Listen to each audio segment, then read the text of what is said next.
Hello World Wide Web, I'm Derek Shado, the internet personality of the girl hair, and the March of the Clowns continues with Clown Motel. Also known as Clown Motel Spirits Arise, the film released in 2019 after a successful Kickstarter campaign. Out of a $50,000 goal, the fundraiser ended up raising a whopping $50,110. But it's not hard to figure out how this got such strong support. After all, this is going to be written and directed by Joseph Kelly, his third feature film, in fact, after Pier 6 Wrestling and Community Service, the movie. But what is this $50,000 idea? Get this. In Clown Motel, the movie takes place in a motel run by clowns. I know, it's amazing. Unsuspecting young adults show up. Things get really creepy, really fast. And before you know it, they find themselves terrorized by a population of painted pranksters. Is there some great secret of survival that they might surmise? Let's take a look at Clown Motel and find out.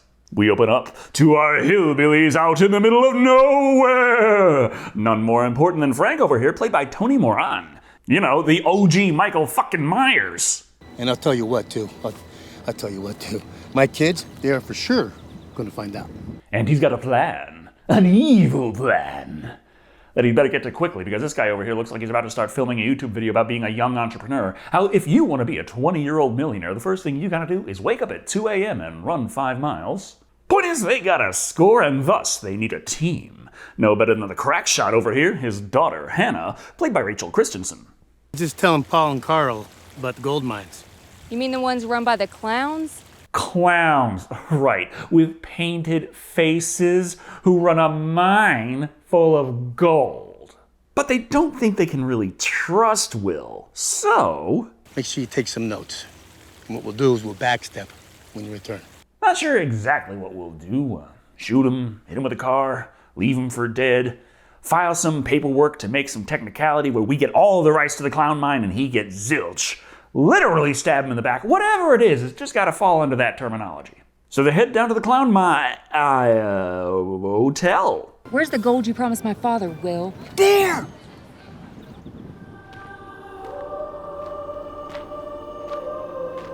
Oh, okay, so the motel is just a side gig to help with a comparatively less profitable gold mining operation.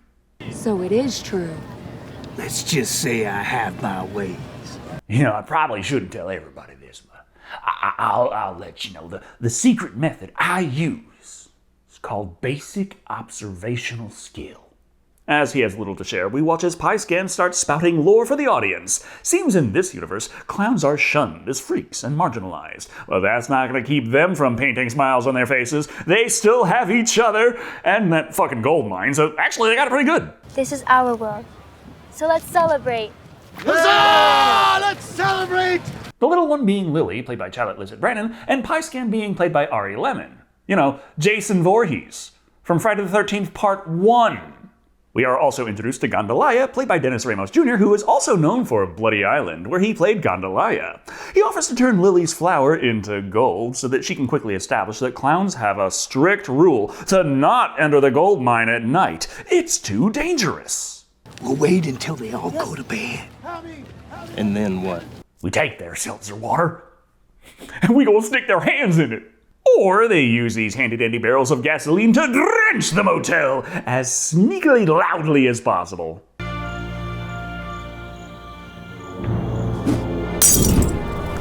But what's this? The double-crossing bastard! They intended to double-cross them before they could double-cross him?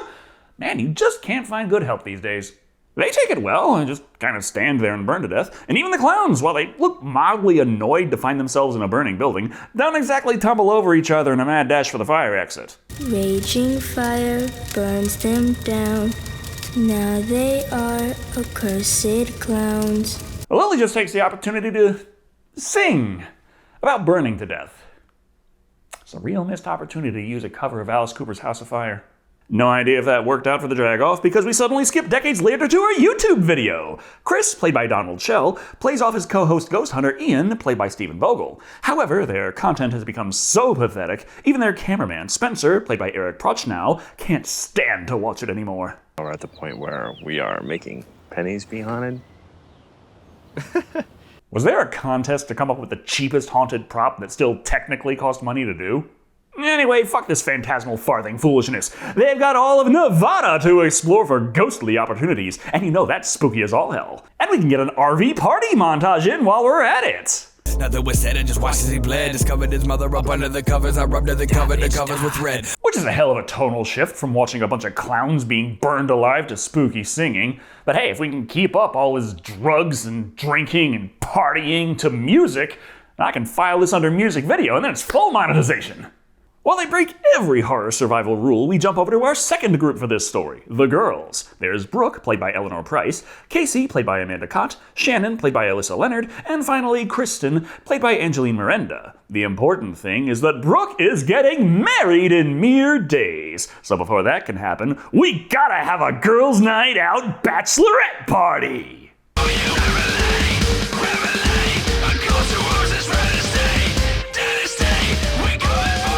Who evidently know how to party a hell of a lot harder than the guys do. Anywho, one mysteriously hangover-free morning later, and they're driving home. But then...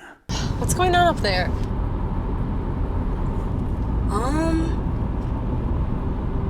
Well, it seems pretty straightforward to me. You've got zero visibility, yet for some reason have refused to take your foot off the gas. When it clears, they find themselves at a creepy Clown Motel out in the middle of nowhere. The Maps app isn't connecting. It's for fucking certain. Even if we are lost, we're not staying in that freak motel. And amazingly enough, this is a group of horror movie characters who are not trying to get themselves killed. I've forgotten what that feels like. Or maybe they are, as Shannon just decides to randomly do her makeup in the rearview mirror, driving into the oncoming lane and almost killing the YouTubers in the process. They're in much the same boat. Spare the makeup. Drove through some fog, can't get a signal, and even worse, they're low on gas. But hey, they are in the market for poking around creepy locations, so they do stop at the Clown Motel. It's got everything.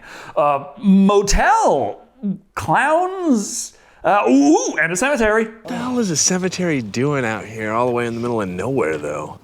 I don't know, maybe it's for all the customers that come in and die. Ooh, dibs on the corner plot. If I'm gonna be resting for all eternity, I want some leg room. One slightly concerning problem for the group is that while this place is spooky central, there is also a lack of staff at the office. Oh well, just means there's no one there to stop them from dicking around and creating some more content. We're here in this creepy, haunted Clown Motel, and trapped inside this statue is one of the lost souls from the cemetery. If that is the plot, maybe it's not the best look to depict it as some random bullshit a couple of vloggers just came up with off the top of their head. There is more to it, at least. Seems that lonely stretch of road loops around, meaning it doesn't matter how far these ladies drive, they will always find their way back to the Clown Motel. We've been going down the same highway, no turns, and we keep ending up back here. That's impossible. The far more reasonable explanation is that this Clown Motel thing is just a franchise that has taken the country by storm overnight. You know what they say, don't ask questions, just consume product. At the end of the infinite road, they figure to stop here and ask for directions. Only problem is that the only people here are the ghost hunters, and they have no idea where any actual employee is. Which is too bad. It's been a long day and the girls figure, fuck it, may as well sleep here. But the guys tell them that there is but only one room available. There's no other key?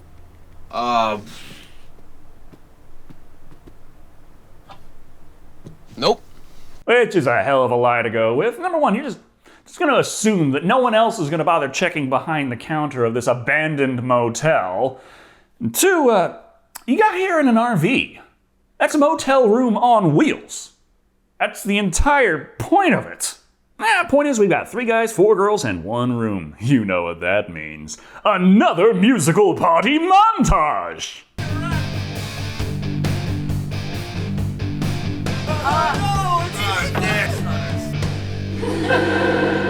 For about 8 seconds. It's a shame. This is one of the parts of the movie that I actually enjoyed the most so far. Seems after partying all day, that drinking game is resulting mostly in every participant getting fit-shaced and not able to party quite so hard. That's nothing a good old-fashioned brownie can't solve, just like Grandma used to make. When he's trying to tell you there's weed inside that brownie. Shh. What? Granny had glaucoma. Shannon and Kristen decide to hobble out of the room for a tad, seeing if any employees have shown up yet. But that means the guys are all alone with Casey and Brooke, so they start asking the real questions. He wants to know if you two are getting married. No. Casey's sweet, but she's not my type. And Brooke's more into the tall, handsome, and thousands of miles away fighting a war. Really good for the personal space, you know? So while they engage in a pillow fight, much to the guy's appreciation, Shan and Chris, they're coming up empty. There's no one fucking here. I mean, it is a Sunday. You know, some people don't like to work Sundays. It turns out that Clown Motel is a sister company to Chick-fil-A. So Operation Speak to the Manager is going nowhere, as is the guy's plans to get the girls interested in them by simply being the only men for miles around. So they just go to sleep on the floor while the ladies take the beds. But wait! Kristen discovers an old journal, bestowed with the power of bookworm character. She is the only one there who can read it. Inside, she reads about an officer, Jane Doe. Gee, wonder if she went missing. Anyway, she was working on a case that brought her and her partner to this very motel. That sounds like it's got far too many warnings about potential doom and dangers that await them, so it's best to leave the rest of the pages for sometime around Act 3. Strange noises awake Casey, though, and she spots weird clowns outside. But Brooke can't see anything, so that means it's nothing. Best to take a shower and cool off. Oh! What the hell? Where Ian was sleeping. Naked. You know, that's far creepier than anything involving clowns so far. Fortunately, this kinda works for Casey, so the rest of the night passes without incident. Except for this, of course. What in the hell? Ian. Yeah. You know how he likes to spice up a video before a shoot? Don't worry, you have professional ghost hunters here. They know that this is all bullshit. He likes to add something to their little ghost hunting videos. Hey, we're not that little. We have almost 200 subscribers. And if I keep growing at the same trajectory I've been going on, I'll reach those metrics in a month or two. Either way, it's time for the ladies to move on. It's been swell, but Brooke's got that wedding to get to. But what's this? It seems as they slept, their tires were slashed. Well, this is obviously the work of that fucknugget Ian, spicing up their ghost hunting videos with vandalism. Though they obviously deny it. We like to goof around, but we're not criminals. I get what you're saying here, but trespassing, possession of controlled substances, driving under the influence, just to name a few. The fact that they were all inside all night does mean it's hard to explain who did all this stuff outside the window. Except the scary note was inside, and it's blood! And Ian is bleeding! What the fuck is that? Having a symbol of a clown carved into his flesh! Meaning they were definitely close enough to do some real damage, but they realized they got still like an hour of movie left to go, so you gotta space this out. Hasn't changed the situation much. The ladies want to get the hell out of there, but only having one spare tire, they kinda need some more in order to get going. The guys could go get them some, but they're out of gas. I have a 5-gallon container in my trunk. It's not starting. Here, pop the hood. That ain't a 5-gallon container. Doesn't matter much anyways. Hey, the RV's battery is missing. Oh well, Chris tells Spencer to let the girls know that he's going to be taking their car battery for the time being. However, before he makes it back to them, the ghost reader begins going off. Following its signal, Spencer ends up walking in on Hammy, played by Johnny Perotti, as he borks a shank. What do we have here? Oh God! No! No! And it seems that Spencer's abject terror has a bit of a delayed reaction, all things considered. At least the clowns are kind enough to leave Spencer's camera for Chris to find, though that does mean that Chris is the one who has to give the girls the news that, hey, gotta take your battery out of your car. I swear to God, if you don't have my car fixed by morning, I'll chop your blue balls off with scissors! So arguably being kidnapped by the clown might have been the safer option. Thus, Ian gets the hell out of there to help Chris. Gotta grab some clamps to help out, but by the time Ian returns, he finds Chris has been murdered! Oh my God! No! By a clown! Maybe. I really don't want to jump to any conclusions here. I mean, life's gotta be really tough if you're a clown. Just walking along, minding your own business, trying to make people happy, and then whoo-hoo! I just run into a crime scene and everyone starts making assumptions. Fleeing back into the motel, Ian barely escapes the clown. So yeah, killer clowns on the loose, and all they can do is barricade themselves in the room. But wait, Spencer is still alive, tied up and helpless as they murder him in clear view of everyone. If you go out there, we're not letting you back in. It's suicide. You're right. I'm sorry, Ian. But he's gone. Yeah, I mean, the 5 of you can't possibly do anything. There's 2 of them. And one of them's got a red nose. Terrifying. Allowing Hammy free reign to chop Spencer to bits. And more clowns to emerge from the graveyard, including Loco, played by Martin Clever. Anyway, things are looking bad for Ian. All his friends are dead, and he's surrounded by killer clowns.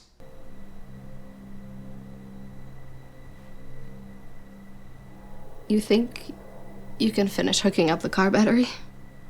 Oh, Jesus Christ, Brooke! Before all this went down, were you a retail manager or something? We'll go in the morning. I thought it was the morning. Did it take 10 hours to not drive away and watch your friends get murdered? But they have another plan. When Ian goes to shower and cool off, they just say fuck it and leave. I got it!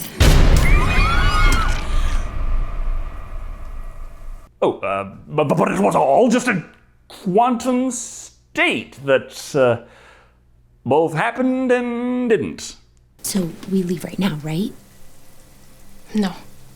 You know, a lot of horror movies would go very different if characters who just got slaughtered simply respawn seconds later.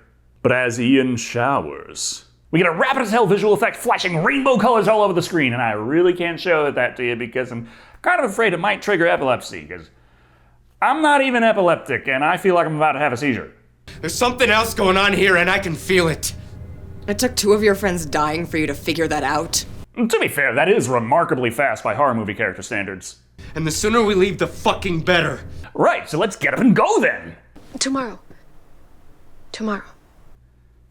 Or not. Don't want to be rude to the supernatural stalkers, I guess.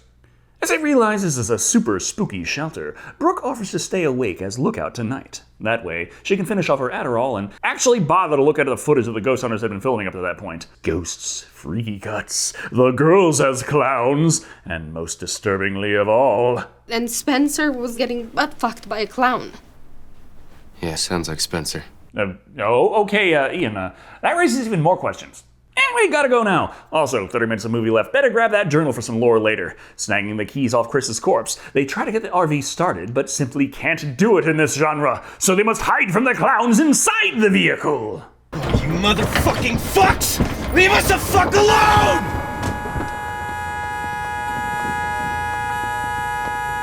Ooh, but the clowns are repelled by horns! For some reason. And only here. Not that it doesn't work later, they just never try it again. This clear tactical advantage is just forgotten from here on out.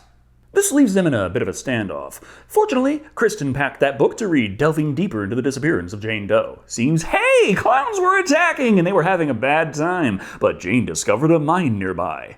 Still, wasn't looking good. Wait, I see a light above.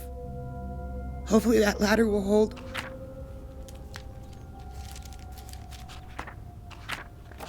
Man, he went out and bought that expensive-looking leather-bound journal, only to end up using just the first 10 pages or so of it. It figures. Backed into a corner, it looks like they must fight. So, sharing the ceremonial Rice Krispie edibles before battle, they arm up. Shannon with the penetrator, Brooke with the wrench, Casey with the whip, Ian with the 9mm Colt single action army? Wait a minute. And Kristen with the book. Well, the clowns start gassing the car, so they must fight. Casey whips Loco, so Loco stabs her titty, and Brooke stabs Loco with the wrench. Okay. And while I can edit pretty kick-ass party montages, the fights are considerably less exciting. Doesn't help that most of the clowns are just kind of standing there doing nothing. So Brooke and Kristen decide to face the Cave of Death, while Casey and Shannon head back to the motel for safety. And Ian chooses to head towards the cave as well. Just gotta figure out why. And do we know what we're supposed to do once we reach the cave? The journal said that the clowns came from the cave. Okay, and then what? I only know how to deal with clown stuff like funhouses and cotton candy. When you're going into the deep, dark caves of mysterious supernatural shit, you usually end up finding out you're dealing with some space crab spider monster. So while they argue about the clown curses and stopping it versus running away, the clowns teleport in and grab Ian! So the ladies flee, leaving him to die. Though that does bring up the question, why exactly do the clowns seem so keen on murdering people? Fortunately for us, they explain it. With every soul we take, it becomes a part of us. You become a part of us. Clown ghosts are fueled by murder. Something, sacrifice, ancient burial ground, face paint, you get it. Knowing this, Ian decides, hey, they can't murder me if I chuck my head into this rock, finishing myself off instead! So, he's fucking dead. Maybe should have stuck around the motel after all. If we stay here, we're gonna be safe until someone finds us. I mean, yeah, but not exactly like you mean it. Someone does find them soon enough. Pie scan! So they must run! Oh, yeah, supernatural clown ghosts. Running really doesn't help when the OG Jason Voorhees can just teleport into your new hiding spot, beating Shannon to death while Casey runs for her life. Yes! Yes! Respect the testicles! Oh yeah, and slightly before that, they did banter back and forth quite a lot, and somehow in the middle of it all, it just all went nuts. Heading to meet up with the two survivors, Casey finds out Ian ain't one of them. Ah well, free gun! Fortunately for her, the cave system is pretty large and obvious, and when one of the clowns sneaks up and grabs her, the two others can hear her screams. Still, she manages to overpower them, despite having no idea what she's doing. Yeah, never hold a revolver like that. There's a gap between the cylinder and the barrel. Gases escape from that. If you hold on to it there, they're gonna find your fingers. But now they're all together again, so that Casey can tell them they need to split up immediately. Sacrifice herself to save the rest. You know how it is.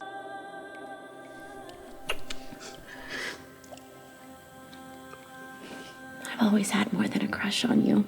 So you see, Casey loves Brooke. Truly loves her.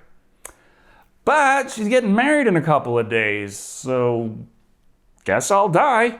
So the clowns kill Casey in short order. Well, that slightly slowed them down. They're still moving plenty fast enough to get Kristen as well, leaving Brooke as the only survivor. This climax is getting kind of boring. Let's rip off her shirt to give us a little something to keep us watching for the last 5 minutes. So that ladder leads to the Clown Motel, and she can't escape because invisible wall. Ass tons of clowns everywhere. Only thing to do is run back in the motel to hide. Seems a winning strategy. After all, look who's here. Jane?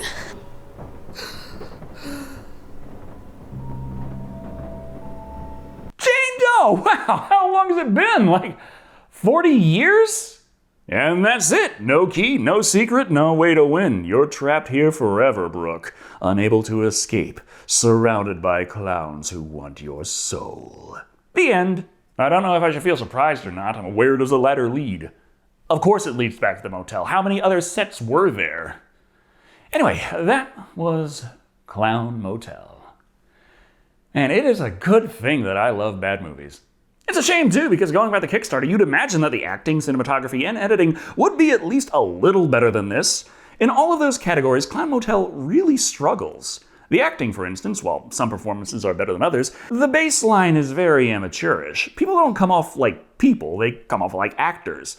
Not very good actors. They get their lines out, and sometimes you get emotion with it, but man does it feel stiff. Unless we're talking about a party montage, those were bangers. The cinematography and editing, though, the issues here go hand in hand. For the most part, it wasn't bad per se, but the lower quality aspects of both made the problems come off a lot harsher. Still, there were characters who felt detached from the events at hand, a lack of flow, and an almost home movie quality to parts that weren't supposed to come off as found footage.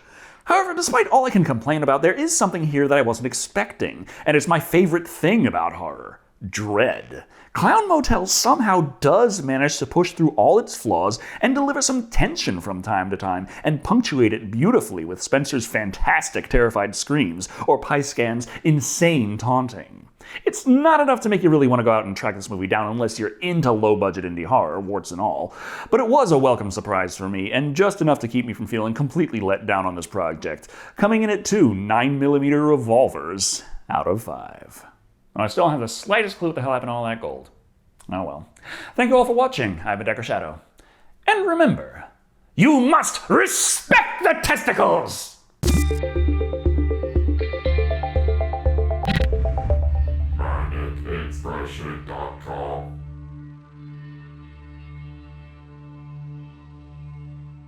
Wait, don't you want to stay and do at least a few hours of ghost hunting with us?